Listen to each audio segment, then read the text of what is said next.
Are men and women considered equal? When replying to this question, we must first define what is meant by equal and identify the aspect which worries us in terms of gender equality. Islam regards women as spiritual and intellectual equals of men. For a Muslim, the important issue is who can become closest to God and earn the greatest reward. The Quran answers, "Whoever does deeds of righteousness, whether male or female, while being a believer, those who will enter paradise, and not the least injustice will be done to them." For Muslim men and women, for believing men and women, for devout men and women, for truthful men and women, for patient men and women, for humble men and women, for charitable men and women, for fasting men and women, for chaste men and women, and for men and women who remember God often. For them has Allah prepared forgiveness and great reward. There is no difference between men and women as far as their relationship to God is concerned. Both are equal before God, and they are both accountable before Him. Women, like men, are commanded to worship God, and both are promised the same rewards and punishments according to their intention and conduct. Economically, every man and woman is an independent legal entity.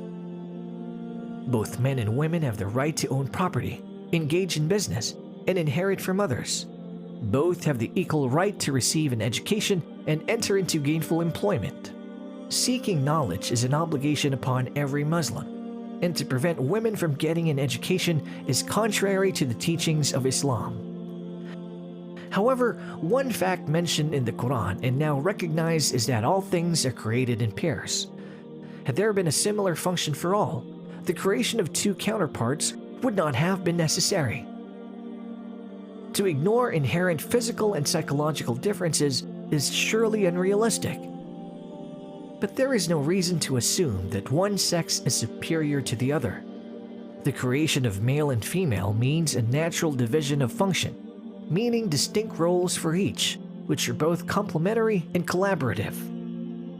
Thus, absolute equality between men and women in all matters is neither possible nor reasonable. But this does not mean bias in favor of men to the detriment of women.